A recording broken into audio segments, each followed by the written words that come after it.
Hello बच्चों, आज मैं कक्षा 10 की गणित जो कि प्रश्नावली 4F के क्वेश्चन नंबर 21 से 24 तक कंप्लीट कराने वाले हैं। तो आइए देख लेते हैं क्वेश्चन नंबर 21। इससे पूर्व वीडियो में मैंने क्वेश्चन नंबर 20 तक कंप्लीट करा दिया है। तो इसका क्वेश्चन नंबर 21 लिख रखा है, यहाँ पे हमने प्रश्न नंबर 21 डाल लिया। क्वेश्चन नंबर 21 में दिया है, एक रेलगाड़ी एक समान चाल से 360 किलोमीटर दूरी तय कर सकती है। यदि यह 5 किलोमीटर प्रति घंटा अधिक होती तो वह उसी यात्रा को एक घंटे कम समय लेती। तो हमें रेलगाड़ी की क्या बतानी है? चाल बतानी है। तो हमें चाल नहीं पता है, तो सबसे पहले हम चाल को मान लेंगे। तो लिखेंगे माना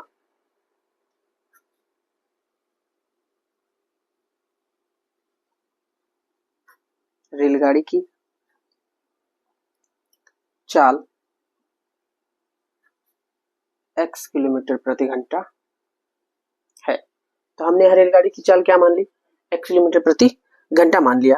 तो हमें बताना है, पहले लिखा था 360 किलोमीटर दूरी तय करने में। तो हम लिखेंगे 360 किलोमीटर दूरी, 360 किलोमीटर दूरी तय करने में लगा समय का सूत्र आप सभी जानते हैं। समय का सूत्र होता है दूरी बटा चाल। तो दूरी बटा चाल हो जाएगा हमारा। तो दूरी टोटल कितनी है? 360 किलोमीटर दिया है, तो हम 360 किलोमीटर 360 लिख लेंगे। और चाल हमने क्या मान लिया? रेलगाड़ी की चाल क्या माने? x मान लिया। तो हम यहाँ पे x लिख देंगे। आगे लिखे, यदि यह चाल 5 किलोमीटर प्रति घंटा अधिक होती। तो यहाँ पे देखिए, क्योंकि जब चाल में 5 किलोमीटर प्रति घंटा की वृद्धि हो तब कुल चाल क्या होगा भाई? तब कुल चाल कितना हो जाएगा? अब वृद्धि का मतलब प्लस होता है, तो पहले चाल हमने x माना था, तो बाद में वृद्धि कर रहा है, तो चाल हो जाएगा x प्लस 5 किलोमीटर प्रति घंटा।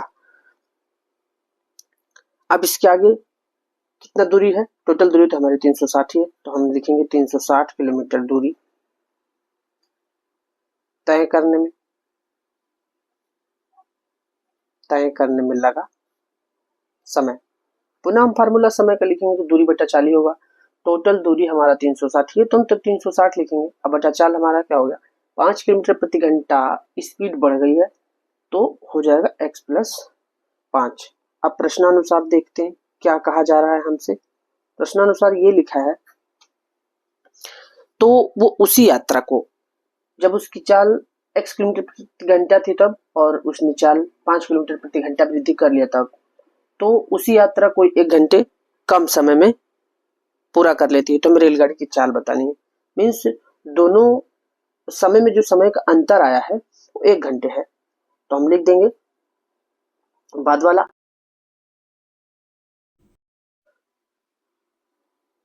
दोनों समय में अंतर दिया है, तो 360 बटे x हो जाएगा और माइनस 360 बटे x प्लस 5 बराबर कितना?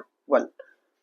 अब हम इसे हल करेंगे, तो ये देखिए, इसका एलसीएम ले लेंगे तो x और x प्लस 5 हो जाएगा। इसका इसमें हम गुणा करेंगे तो 360 का x में गुणा करेंगे तो 360x, और 5 का 360 में गुणा कर देंगे तो हो जाएगा 1800, और 360 का x में गुणा करेंगे तो 360x बराबर क्या बचा हमारा? 1। 360 से 360 कैंसिल हो जाएगा। अब बचेगा हमारे पास 1800 बटा, गुणा कर देंगे इसका x का x में गुणा करेंगे तो हो जाएगा x स्क्वायर, और x का 5 में गुणा कर देंगे तो 5x बराबर कितना बचा हमारे पास? 1 बचा। अब हम इसका कैंची गुणा करेंगे तो क्या हो जाएगा? x का 1 में x स्क्वायर प्लस 5x का 1 में गुणा करेंगे तो होगा x स्क्वायर प्लस 5x बराबर 1800 से कम 1800। x स्क्वायर हमारा ऐसे रहेगा, प्लस का 5x, वो प्लस का है, इधर आएगा क्या हो जाएगा? माइनस 1800 बराबर 0। हमने पक्षांतर कर दिया है। अब हम यहाँ देखेंगे गुणनखंड लग रहा है या नहीं लग रहा। तो गुणनखंड में हमने बताया आपको, प्रथम पद और अंतिम पद में अचर पद का गुणा करते हैं। यहाँ कुछ नहीं तो 1 है, और यहाँ 1800 है। यदि 1800 का हम 1 में गुणा करते हैं तो 1800 से कम कितना हो जाएगा? 1800। तो ऐसा कौन सा पहाड़ा पढ़े कि गुणा करके 1800 हो जाए, और ये चिन्ह तय करता है जोड़ के लाना है घटा के लास्ट वाला। तो घटा के हमें 5 लाना है। तो हो जाएगा एक्स स्क्वायर प्लस 45 माइनस 40। अगर हम 45 माइनस 40 का गुणा करते हैं तो 1800 हो जाएगा, और घटा देंगे 45 में 40 तो 5 आ जाएगा, माइनस का 1800 बराबर 0। एक्स स्क्वायर ऐसे ही प्लस 45 का एक्स में गुणा करेंगे 45x, प्लस माइनस माइनस होगा, 40 का एक्स में गुणा करेंगे 40x और माइनस 1800 बराबर 0। अब इसमें से क्या कॉमन हो रहा है, x कॉमन हो रहा है, तो x यहाँ 2 बार है तो 1 बार बचेगा, यहाँ x सिंगल था तो बाहर आ गया, तो क्या बचा हमारे पास 45। 40 के पहाड़े में वो आएगा, 40 कॉमन लेते हैं तो x बाहर माइनस है, अगर बाहर माइनस हम ब्रैकेट लगाएं, ब्रैकेट के अंदर का चिन्ह बदल देते हैं, माइनस क्या हो जाएगा प्लस, 0 से 0 कट गया, अगर हम देखें तो ये 0 से 0 कैंसिल हो गया, कितना बचेगा 4 चौक 16, 2 बचा 20 हो गया, 4 पंचे 20। यदि हमारा ब्रैकेट के अंदर एक समान है, मीन्स एक जैसा है, तो हमारा गुणनखंड सही होगा, अन्यथा गलत माना जाएगा। तो जो ब्रैकेट के अंदर है उसे हम एक बार लिख लेंगे x प्लस 45, और जो ब्रैकेट के बाहर है उसे ब्रैकेट के अंदर कर लेंगे। अब पहले वाले के बराबर 0 रखना है, तो x प्लस 45 बराबर 0, ये प्लस का उधर जाएगा माइनस का, x माइनस 40 बराबर 0, ये माइनस का उधर जाएगा प्लस का। तो भाई अब रेलगाड़ी, कोई भी व्यक्ति चले, रेलगाड़ी चले या कोई भी कुछ भी चले, माइनस में तो चलेगा नहीं, हम इसको क्या कर देंगे नगण्य कर देंगे, ना के बराबर, इसे हमें नहीं लेना है। तो 40 किलोमीटर आया है तो हमने माना था, तो रेलगाड़ी की चाल क्या माना था भाई x, तो x माना था x किलोमीटर प्रति घंटा, तो x का मान हमारा आ गया 40 किलोमीटर प्रति घंटा। मीन्स जो हमारा रेलगाड़ी है वो कितने किलोमीटर प्रति घंटे की स्पीड से चल रही है, 40 किलोमीटर प्रति घंटे की स्पीड से चल रही है। इस प्रकार क्वेश्चन नंबर 21 कंप्लीट हो गया। आइए इसका नेक्स्ट 22 नंबर देखते हैं।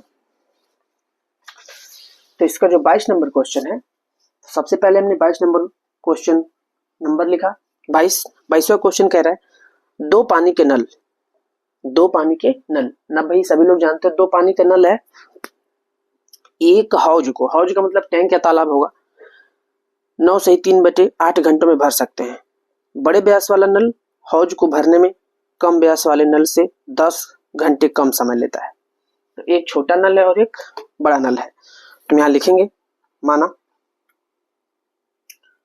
छोटे व्यास वाला नल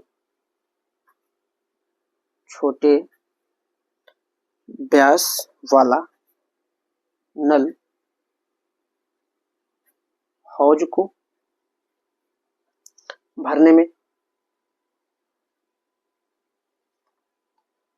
x घंटे का समय ले,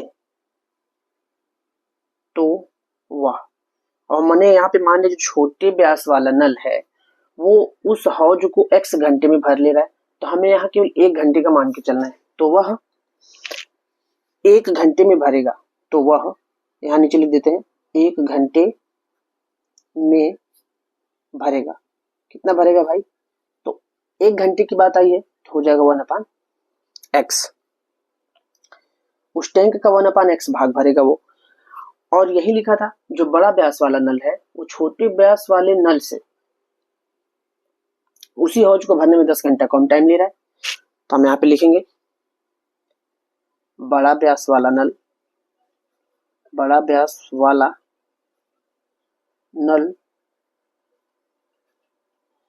हौज को भरने में,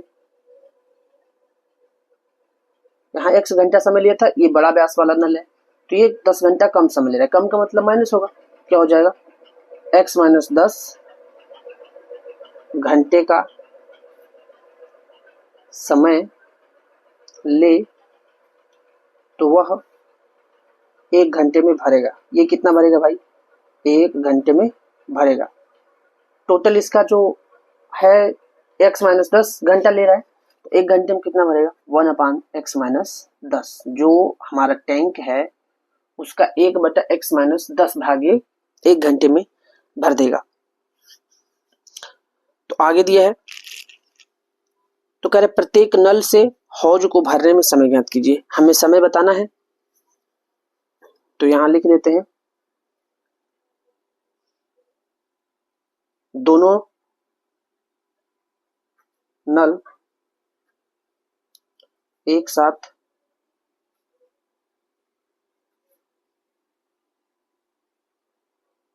एक घंटे में भरेंगे।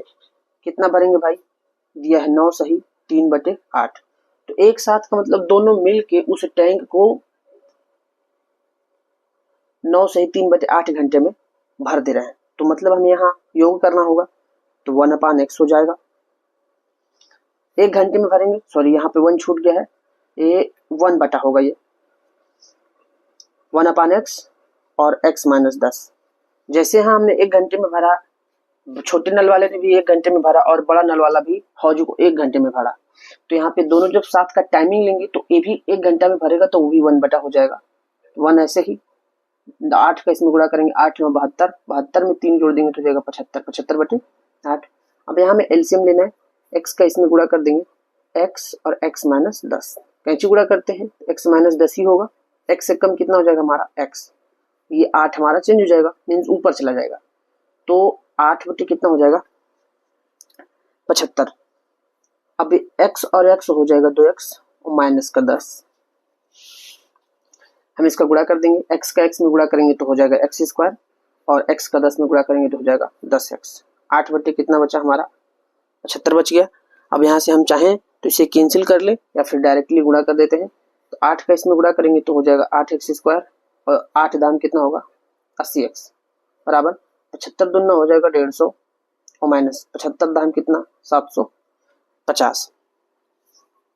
तो 8x², तो ऐसे अगर हम इसे जोड़ देते हैं, माइनस माइनस का सॉरी 8x² माइनस 80x, अभी नहीं जोड़ेंगे, वो प्लस का इधर आएगा हो जाएगा माइनस का 150x और वो माइनस के इधर आएगा प्लस का 750 बराबर कुछ नहीं बचा, तो क्या बचा 0 बचा।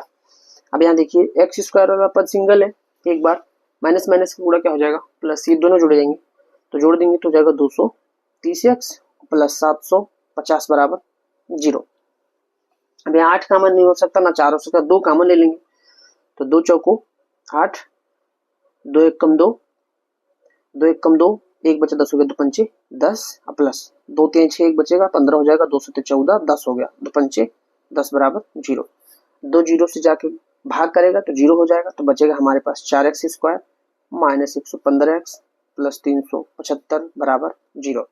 अब अगर हम यहाँ चाहें देखते हैं, अगर गुणनखंड लग रहा है तो गुणनखंड लगा देंगे, और नहीं लग रहा होगा तो सीधी धराचार विधि लग जाएगी। तो यहाँ साइड में देख लीजिए, तो गुणनखंड लगाने के लिए हमने आपको बताया प्रथम पद और अंतिम पद का गुणा करते हैं। तो 4 का अगर इसमें हम गुणा करेंगे 375 में, तो 4 पंचे 20 का 0 हासिल 2, 4 7 28 2 30 का 0 हासिल 3, 4 3 12 3 15, कितना आ गया हमारे पास 1500। हम 1500 का गुणनखंड कर लेते हैं, 2 7 14 1 बचा, 2 पंचे 10, 2 3 6 1 बचेगा 15 हो जाएगा, 2 7 14 1 बचा 0 हो गया, 10 हो जाएगा, 2 पंचे 10। अब ये 3 से कट रहा है, 3 एक कम 3, 3 दूनी 6 1 बचा 25 हो गया, सॉरी 25 कह रहा हूँ 15 हो गया, 3 पचे 15 और 3 से नहीं कटेगा, 5 दूनी 10, 2 बचा 25 हो गया, 5 पचे 25, 5 पचे 25 और 5 एक कम 5। तो यहाँ पे देखिए 5 पचे 25 और 25 दूना 50, 50 दूना 100, कितना हो गया हमारे पास 100 हो गया, और प्लस 5 से कितना कर लेंगे 15 कर लेंगे। अगर हम 100 में 15 को जोड़ देते हैं तो 115 भी आ जाएगा, और गुणा कर देते हैं तो 1500 भी आ जाएगा। तो 4x² ऐसे ही माइनस हम इसकी जगह लिख सकते हैं 100 प्लस 15x और प्लस 375 बराबर 0। तो 4x² ऐसे ही माइनस 100 का x में गुणा करेंगे 100x, बाहर माइनस अंदर का चिन्ह बदल जाएगा, तो कितना हो जाएगा 15x प्लस 375 इक्वल टू 0। अब यहाँ से हमें कॉमन लेना है, तो कॉमन देख लेते हैं, 4 कॉमन हो रहा है, यहाँ से 4 कॉमन ले लेंगे तो क्या बच जाएगा x², यहाँ होगा 4 दूनी 8, 2 बचा 20 हो गया, 4 पंचे 20। यहाँ से हम 15 कॉमन ले सकते हैं, 15 कॉमन लेंगे तो x बचेगा, माइनस है तो चिन्ह बदल जाएगा, 15 दूना 30, 7 बचा, यहाँ हो जाए 75, 15 पचे 75। देखिए ब्रैकेट के अंदर बराबर आया, सॉरी 4 केवल नहीं 4x कॉमन होता है, इसका नहीं रहेगा, ब्रैकेट के अंदर बराबर है, मीन्स हमारा गुणनखंड सही है, तो हो जाएगा x - 25 और जो बाहर है उसे एक ब्रैकेट के अंदर बराबर 0। अगर हम x - 25 बराबर 0 रखते हैं तो माइनस का उधर जाएगा तो क्या हो जाएगा प्लस का 25 और 4x - 15 इक्वल टू 0। तो 4x बराबर माइनस का है प्लस का, x बराबर 15, ये 4 गुणे में तो कहाँ गया बटे में, ये दशमलव में आने लगेगा, इसके लिए हम इसको नगण्य मान के छोड़ देंगे। तो x का जो मान आया वो कितना आ गया, x का मान 25 आया है। तो हम यहाँ क्या लिख सकते हैं, छोटा व्यास वाला नल हौज को 25 घंटे में भरेगा, या फिर हम लिख दे भरेगा या फिर भरता है तब बड़ा व्यास वाला नल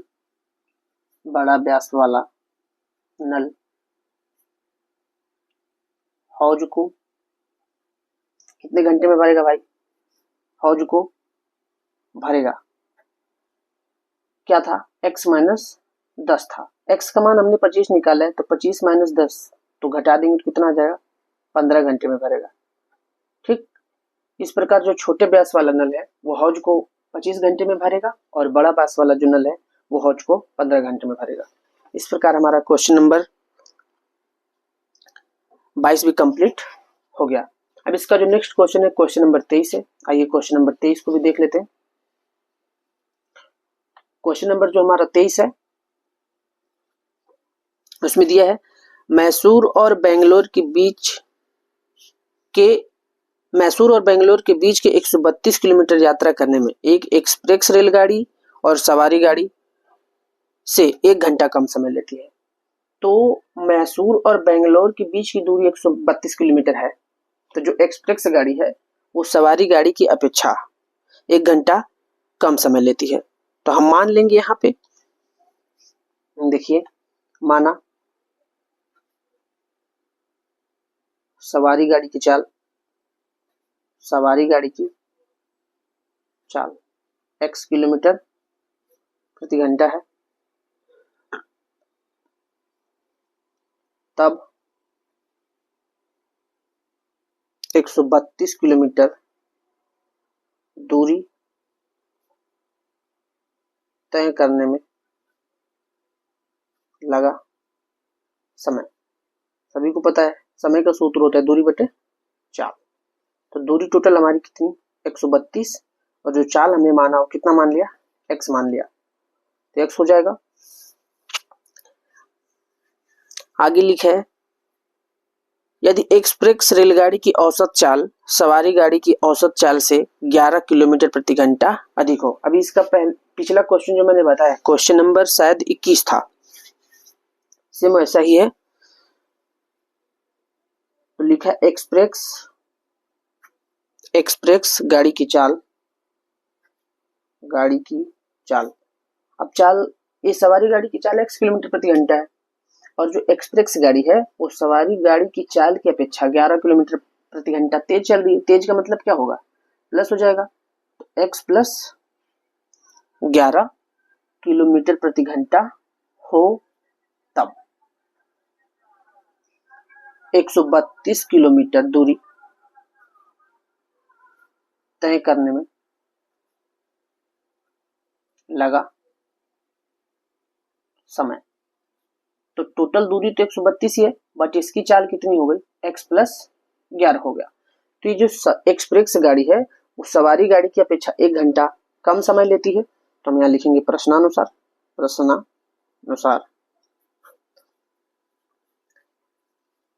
132 बटा x प्लस 11 और माइनस 132 बटे x। सॉरी मिस्टेक हो गया थोड़ा सा, यहाँ पे 11 नहीं रहेगा, प्लस कितने घंटे कम समय लेती है 1 घंटे कम समय लेती है। अगर हम अब इसको हम सॉल्व करते हैं तो एलसीएम लेंगे तो हो जाएगा x प्लस 11, इसमें गुणा कर देंगे 132 का x में गुणा करेंगे 132x प्लस 132 का 11 में गुणा करेंगे तो आ जाएगा 1452, 132 का x में गुणा करेंगे 132x बराबर क्या है हमारा 1 है। 132 कैंसिल हो गया, तो हमारे पास बचेगा 1452 बटा इसका गुणा करेंगे तो x का x में गुणा करेंगे तो x स्क्वायर प्लस 11x बराबर क्या बचा 1। नीचे गुणा कर देते हैं, एक्स स्क्वायर प्लस 11x बराबर 1452, एक कम 1452, वो प्लस का है, इधर आएगा तो क्या हो जाएगा माइनस का, 11x और माइनस 1452 बराबर क्या हो जाएगा 0। अब फिर वही प्रक्रिया गुणनखंड करना है, तो हम ऐसा कौन सा पहाड़ा पड़े कि 1452 एक कम 1452 होगा, गुणा करके 1452 लाना है और घटा के क्या लाना है 11 लाना है। तो सिंपली हम बता देते हैं एक्स स्क्वायर प्लस 44 माइनस 33। यदि हम 44 माइनस 33 का गुणा करते हैं तो 1452 आ जाएगा, और गुणा कर देंगे तो घटा देंगे तो 11 आ जाएगा। x माइनस 1452 बराबर 0। एक्स स्क्वायर ऐसे ही प्लस 44 का x में गुणा करेंगे 44x और माइनस 33 का x में गुणा करेंगे 33x माइनस 1452 बराबर 0। अब इन दोनों में से क्या कॉमन होने वाला है, x कॉमन हो रहा है, x बच जाएगा यहाँ प्लस का 44 और माइनस यहाँ से 33 कॉमन ले लेंगे तो x बचेगा, बाहर माइनस अंदर का चिन्ह बदल जाएगा, तो यहाँ क्या बचेगा हमारे पास 33 बराबर 0, सॉरी 33 नहीं, एक यहाँ पे 44 होगा। अब ब्रैकेट के अंदर बराबर है, इसे हम कितनी बार लिखेंगे एक बार, x प्लस 44 और जो बाहर है उसे एक ब्रैकेट के अंदर, तो इस पहले वाले के बराबर यदि हम 0 रखते हैं, x प्लस 44 बराबर 0, देखिए x प्लस 44 बराबर 0, ये प्लस का उधर जाएगा माइनस का, तो रेलगाड़ी कभी निगेटिव माइनस में तो चलेगी नहीं, तो इसको हम नगण्य मान के छोड़ देंगे। और दूसरा लिखा है x माइनस 33 बराबर 0, ये माइनस को उधर जाएगा प्लस का, तो सवारी गाड़ी की चाल क्या आ जाएगी भाई, सवारी गाड़ी की चाल क्या माना था हमने, x माना था, x का माना है सवारी गाड़ी की चाल हो गई 33 किलोमीटर प्रति घंटा, तथा एक्सप्रेस गाड़ी की चाल क्या थी, x प्लस 11 था, तो x का मान हमने 33 निकाला है, प्लस 11 इसमें ऐड कर देंगे, कितना हो जाएगा 44 किलोमीटर प्रति घंटा। इस प्रकार जो हमारा सवारी गाड़ी की चाल है वो 33 किलोमीटर प्रति घंटा है, और जो एक्सप्रेस गाड़ी की चाल है वो 44 किलोमीटर प्रति घंटा है। एक मिनट यहाँ देखिए, एक्सप्रेस में थोड़ी सी गलती हो गई थी, यहाँ 100 छूट गया था, यहाँ पे एक्सप्रेस सही से लिख लीजिएगा। इस प्रकार हमारा जो क्वेश्चन नंबर 23 है, क्वेश्चन नंबर 23 भी कंप्लीट हो चुका है। आइए इसका लास्ट क्वेश्चन देखते हैं जो कि क्वेश्चन नंबर 24 है। तो सबसे पहले हम क्वेश्चन नंबर 24 डाल लेते हैं। लिखा है 13 मीटर व्यास वाले एक वृत्ता पार्क, 13 मीटर का क्या दिया है, एक व्यास दिया है, तो एक वृत्ताकार पार्क बना लिया हमने, थोड़ा सा मिस्टेक हो गया, क्या है व्यास दिया, तो आपको पता है ये केंद्र से जो होगा ये त्रिज्या होगी और ये हमारा क्या हो जाएगा व्यास हो जाएगा। तो कितने दिया है 13 मीटर, एक वृत्ता पार्क बनाना है जिसका व्यास कितना होगा 13 मीटर। कह रहा वृत्ताकार पार्क पर पार्क की परिसीमा के एक बिंदु पर एक खंभा इस प्रकार गाड़ना है, यहाँ पे हमें एक खंभा गाड़ना है, तो मान लेते हैं यहाँ पे एक खंभा हो गया, इस खंभे का नाम क्या रख दिया हमने C, और जो वृत्त का व्यास था वो क्या मान लिया हमने AB।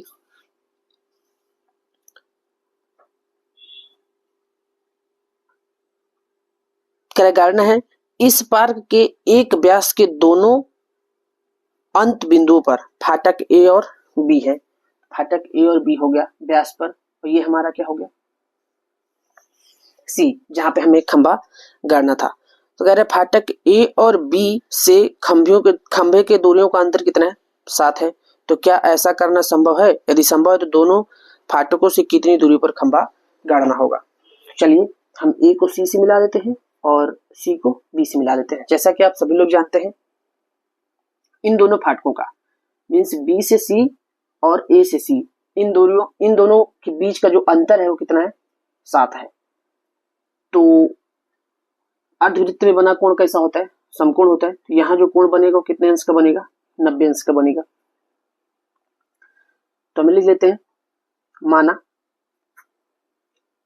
BC बराबर x मीटर तथा AC बराबर, इन दोनों का अंतर 7 था तो ये 7 है, तो कितना हो जाएगा, ये हमने x माना तो ये कितना हो जाएगा हमारा x प्लस 7 मीटर हो जाएगा। तो हो जाएगा x प्लस 7 मीटर।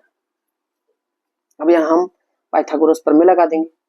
पाइथागोरस प्रमेय से, पाइथागोरस प्रमेय क्या है भाई, लंब स्क्वायर प्लस आधार स्क्वायर बराबर कर्ण स्क्वायर। तो लिख देते हैं पहले, लंब का स्क्वायर प्लस आधार स्क्वायर बराबर कर्ण स्क्वायर।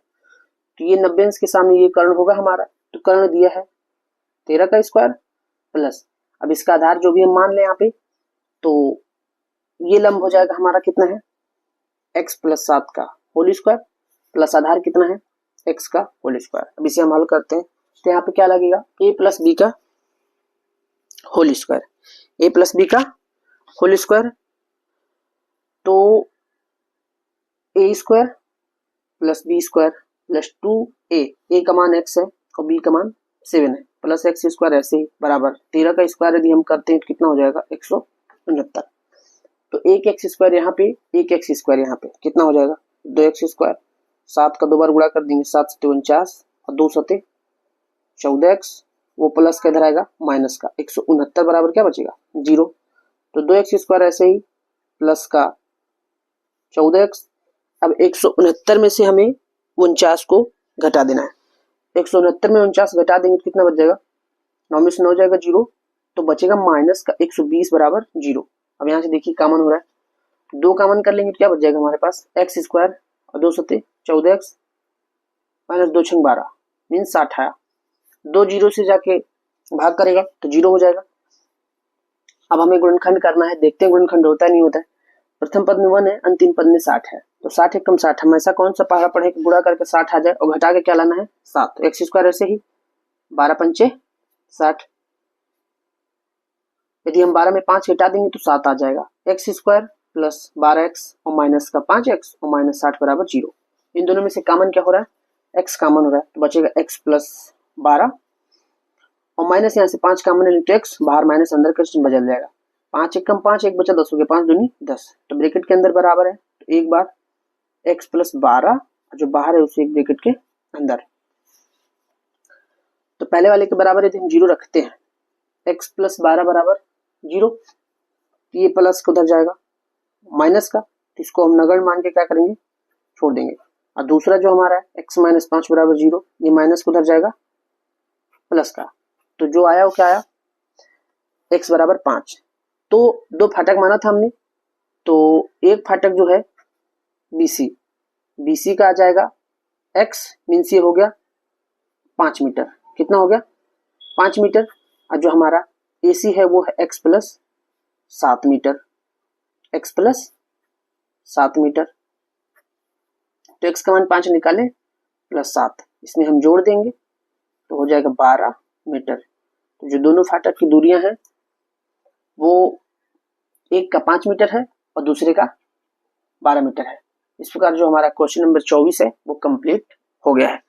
तो आज जो ये क्लास 10th की मैथ जो प्रश्नावली 4 था, द्विघात समीकरण, वो खत्म हो गया है। तो आज के लिए बस इतना ही, धन्यवाद।